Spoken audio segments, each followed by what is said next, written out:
दिमागदार ननद। अर्चना अभी कुछ दिन पहले ही अपने मायके से होकर आई थी, इसलिए वो बहुत अच्छा फील कर रही थी। उससे भी ज्यादा खुशी की बात ये थी कि अर्चना की ननद कोमल कुछ दिनों के लिए अपनी माँ के साथ ननिहाल जा रही थी।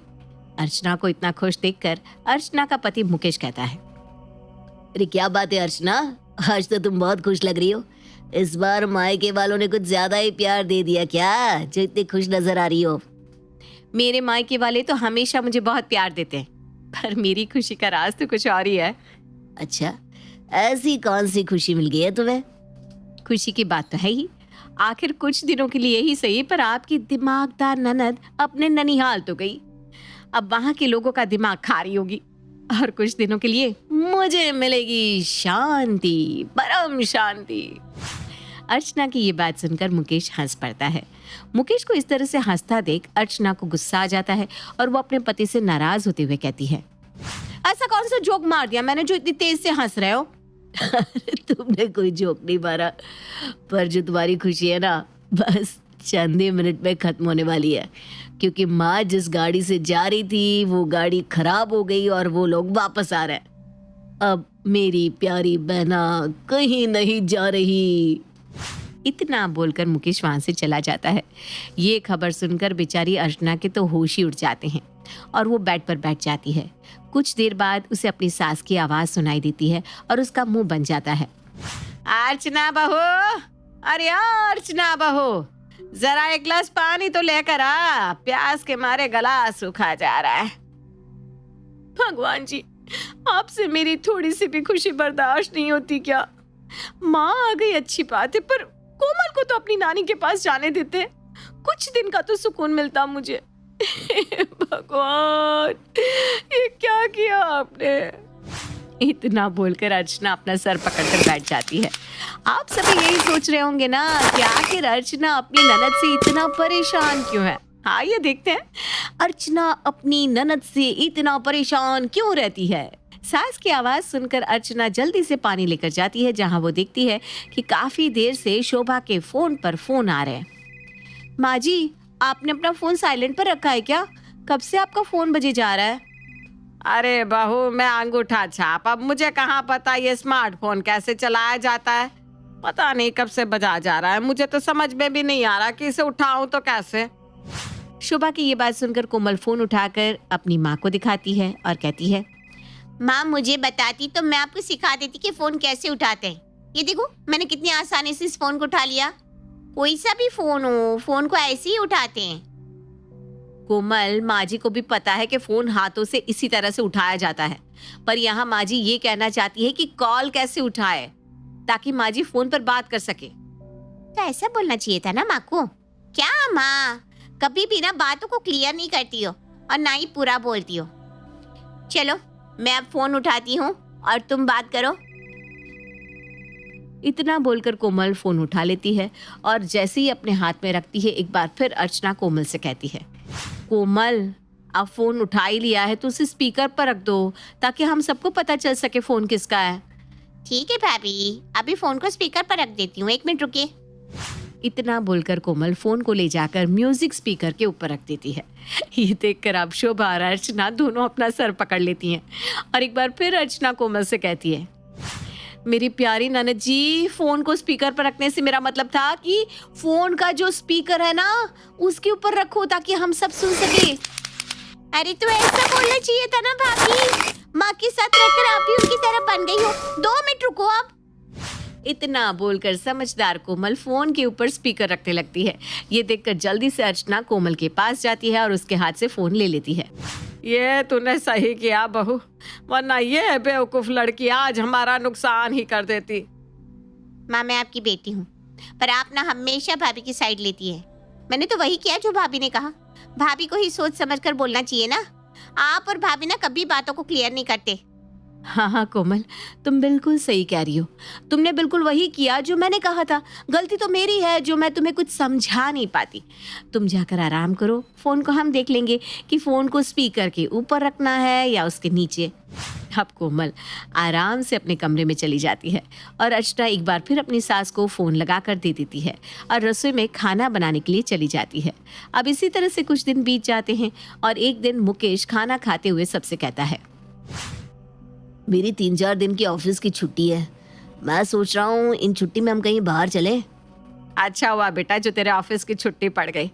कितना टाइम हो गया है पूरे परिवार को एक साथ किसी धाम पर गए हुए। हम किसी मंदिर होकर आते हैं। हाँ माँ जी, आप बिल्कुल सही कह रही हैं। मेरा तो बहुत दिल कर रहा है हरिद्वार जाने का। एक काम करते हैं ना, 2 दिन के लिए हरिद्वार होकर आते हैं। अब पूरा परिवार हरिद्वार जाने की तैयारी में लग जाता है। क्योंकि अर्चना के पास बहुत सारा काम था, इसलिए थोड़ा सा काम अर्चना अपनी ननद को सौंप देती है। कोमल, मैंने सारी तैयारी कर ली है, बस कुछ हल्का फुल्का बनाने का रह गया है। ऐसा खाना जो 2 दिन के सफ़र में चल सके। तो तुम एक काम करो ना, ऐसा टिफ़िन तैयार कर लो जो 2 दिन तक चल सके, जब तक मैं तुम्हारे भैया से पूछ कर आती हूँ कि हमें कब निकलना है। हाँ हाँ भाभी, क्यों नहीं, ये काम तो मेरे बाएं हाथ का खेल है। आप फिक्र मत करो, मैं संभाल लूंगी। चलो, कभी तो तुम्हें मेरी बात एक बार में समझ में आ गई। बेचारी अर्चना पहली बार कोमल की बातों पर विश्वास कर लेती है और टिफिन की जिम्मेदारी उस पर छोड़ देती है। अब अगले दिन जब पूरा परिवार निकलने लगता है तो अर्चना कोमल से कहती है, कोमल सारी पैकिंग हो चुकी है, हम सब निकलने वाले हैं। तुम अब तक टिफिन लेकर नहीं आई। मैंने बोला था ना कुछ हल्का फुल्का बना लेना जो 2 दिन तक चले। हाँ भाभी, मैं अभी लेकर आती हूँ। आपको पता है मैंने इतना अच्छा टिफिन बनाया है जो 2 दिन से भी ज्यादा चलेगा। इतना बोलकर कोमल टिफिन को ट्रॉली बैग की तरह चलाते हुए लाती है। ये देखकर सभी घर वाले हैरान हो जाते हैं क्योंकि कोमल ने बड़े से टिफिन में 4 पहिए लगा दिए थे जिसे आसानी से चलाया जा सकता था। ये देखकर शोभा अपनी बेटी से कहती है, कोमल बेटा, आखिर तूने इस टिफिन में ऐसा क्या भर दिया जो तुझे इस टिफिन में पहिए लगाने पड़े? ज्यादा भारी है क्या टिफिन? नहीं माँ, टिफिन तो अंदर से खाली है, इसमें तो भाभी खाना रखेगी। भाभी ने मुझसे क्या कहा था कि मैं ऐसा टिफिन बनाऊं जो 2 दिन तक चले, तो मैंने तो इतना मजबूत टिफिन बना दिया जो हमेशा चलेगा। देखो, बिल्कुल ट्रॉली की तरह और हमारी तरह चल रहा है। कितना भी चला लो इसे, मस्त है। माँ जी, गलती हो गई मुझसे जो मैंने खाने की जिम्मेदारी अपनी इस समझदार ननद के ऊपर छोड़ दी। मैंने इससे कहा था 2 दिन का टिफिन बनाना। इसका मतलब ये था कि कुछ झालमुरी या कुछ हल्का सा नाश्ता रख ले टिफिन में जो रास्ते में काम आए। 2 दिन का सफर है, पर देखो आपकी समझदार बेटी ने क्या किया। माँ देख रही हो आप, भाभी कैसे हर समय मुझे सुनाती रहती है। भाभी पहले खुद बोलती है और बाद में पलट जाती है। कितनी बार मैंने भाभी को बोला है पूरा बोला करे। उन्होंने मुझे ये नहीं कहा था कि कुछ ऐसा खाना बनाओ जो टिफिन में पैक कर दो। उन्होंने तो ऐसा बोला था कि टिफिन बनाना कोमल जो 2 दिन चले। और अब जब मैंने ऐसा टिफिन बना दिया तो भाभी मुझे खरी खोटी सुना रही है, वो भी आपके सामने। अरे देवी, गलती हो गई तेरी भाभी से। अभी टिफिन को यहीं छोड़ो और बाहर चलो। पता चला ट्रेन छूट गई आप लोगों के टिफिन के चक्कर में। मुकेश अपने परिवार वालों के साथ हड़बड़ी में घर से निकलता है, पर वही होता है जिस बात का मुकेश को डर था। मुकेश की गाड़ी छूट जाती है, जिस वजह से पूरा परिवार उदास वापस घर आता है और मुकेश अपना सारा गुस्सा घर वालों के ऊपर निकालता है। मुकेश का गुस्सा देखकर अब शोभा भी नाराज हो जाती है। वहीं दूसरी ओर अर्चना की तबीयत खराब हो जाती है। अब अगली रात को जब सब खाने के लिए बैठते हैं तो एक बार फिर मुकेश बिना बात पर नाराज होने लगता है। इस घर का कुछ नहीं हो सकता। एक दिन अर्चना बीमार क्या पड़ गई, सूखी रोटी दी जा रही है मुझे खाने के लिए। मुकेश बेटा, तू दिखाना क्या चाहता है कि बहू की फिक्र सिर्फ तुझे है, हमें नहीं? मुझे तेरा ख्याल नहीं है? कोमल बेटा, अपने भाई के मुंह पर घी मार के दे, खाएगा रोटी में लगाकर घी। शोभा के बोलते ही कटोरी में घी निकालकर कोमल अपने भाई के मुंह पर फेंक देती है और अपनी माँ से कहती है, माँ, मैंने भाई के मुंह पर मार दी घी, और कुछ करना है क्या? हे भगवान, मोटी बुद्धि, पता नहीं क्या खाकर मैंने तुझे पैदा किया था। हमारे घर में एक तू ही सबसे ज्यादा समझदार है। जा तू यहाँ से, मैं खुद सारा काम कर लूंगी। और मुकेश, तू अब तो तेरा गुस्सा भी शांत हो गया ना? या कोमल की तरह तेरे मुंह पर रोटी मार कर दूं तुझे, तब समझ में आएगा कि मैं अभी अकेले इस घर और तेरी बहन को कैसे संभाल रही हूँ। कोमल की इस हरकत से मुकेश का गुस्सा तो ठंडा हो जाता है, पर शोभा का गुस्सा बढ़ जाता है और ये गुस्सा तब तक जारी रहता है जब तक अर्चना की तबीयत ठीक नहीं हो जाती। शैली को अपने पति की कमाई का काफी घमंड था। उसकी ननद कविता जिसकी शादी एक गरीब परिवार में हुई थी, वो उसे देखना तक पसंद नहीं करती थी। कैसी है भाभी? बच्चों की छुट्टियां थी तो सोचा मायके चली जाऊं रहने। हाँ, यहाँ गर्मी कटती भी तो अच्छे से होगी ना, एसी की ठंडी हवा, पर कहाँ वो टेबल फैन की गड़गड़ गड़गड़। ननद जैसे भाभी की बात को अनसुना कर देती है, वो अंदर जाती है जहाँ भाई बैठा होता है। आ गई मेरी गुड़िया रानी, बच्चों को लाई कि नहीं? अच्छा सुन, ऊपर वाला कमरा मैंने तेरे लिए रहने को तैयार कर दिया है, एसी भी लगवा दिया है, आराम से रह। बाकी जीजाजी और तेरी सास के क्या हाल है? बहन भाई को सारा हालचाल सुनाकर अपने कमरे में चली जाती है। बहन को कमरे में रुके अभी 2 ही दिन हुए थे कि भाभी शैली आ जाती है। क्या बात है, कमरा तो बहुत ठंडा कर रखा है। पर कविता वो क्या है ना, अब माँ पापा तो तुम्हारे रहे नहीं, और तुम तो जानती ही हो कि भैया भाभी से कहाँ किसी का मायका होता है, समझ रही हो ना? क्या कहती कविता, जहाँ 2 महीने मायके रहने आई थी, वहीं 10 दिन में ससुराल जाने की तैयारी करने लगती है। पड़ोस की सहेली कविता से मिलने आती है। अरे कविता, इस बार सिर्फ तेरे लिए आई हूँ मैं ससुराल से। यार कितनी अच्छी जिंदगी थी ना शादी से पहले। ससुराल की खिटपिट से तो मायका ही अच्छा था। शायद। अरे क्यों ऐसे ढीले ढीले बोल रही हो? मैं आज जाने की तैयारी कर रही हूँ। जीजा जी की याद आ रही है क्या? अरे क्यों जा रही है? तेरा भाई तो इतना अच्छा है, देख कितना अच्छा कमरा बनवाया है तेरे लिए। मेरे घर में तो क्या बताऊं, भाभी तो मेरे आने पर ऐसे रसोई छोड़ देती है जैसे कोई काम वाली आ गई हो। ये नहीं सोचती कि बेचारी ननद ससुराल में भी काम कर रही है और मायके में भी। नहीं, मायके में तो थोड़ा आराम मिल जाए, लेकिन ना जी ना। मेरे तो भैया भाभी दोनों ही अच्छे हैं, बस घर छोड़कर रहना ठीक नहीं लगता, वहाँ भी मेरी जरूरत है ना। तभी बाहर से भाभी की आवाज आती है। अरे खुद के घर में तो कूलर भी नसीब नहीं है, यहाँ आकर महारानी को एसी चाहिए। बच्चों के नाम पर आ जाती है हर गर्मी में यहाँ खून पीने। अरे धीरे बोलो ना, सुन लेगी। और वैसे भी घर तो उसका भी है ना। है नहीं था, इतना तो पैसा लगाया था इसकी शादी में। अब लड़का निकम्मा निकला तो क्या किया जाए? क्या तेरा पति कुछ नहीं करता? इन लोगों ने तो शादी के वक्त बोला था कि बड़ी धर्मशाला है, दुकान है, पढ़ा लिखा है। क्या हुआ? कविता कुछ नहीं बोलती, वो रोने लगती है। पास में खड़ा होता है कविता का बेटा रिंटू। माँ घर चलो, मैं पापा की बुराई नहीं सुन सकता। कविता सामान और बच्चों को लेकर निकल ही रही होती है कि भाई सामने आ जाता है। कविता तुझे तो पता है ना, तेरी भाभी का वो मन की बुरी नहीं है सच में। माफ करना भैया, जो गंदी बात वो जुबान से बोल रही है ना, वो मन में तो सोच नहीं रही होंगी। ओए मीना कुमारी, हम लोगों के घर की बात में बीच में पड़ने की जरूरत नहीं है, समझी? ओ मधुबाला, इसी घर में पली बड़ी हूँ मैं। तुम तो कल की आई हुई बहू हो, बहू की तरह रहो। और कविता, मुझे कम ना समझना। अरे 2 मिनट नहीं लगेगी इनकी अकड़ उतारने में। अरे चुप हो जाना, चल मुझे बस स्टैंड तक छोड़ दे। कविता भाई की तरफ देखती है और हाथ में कागज देती है।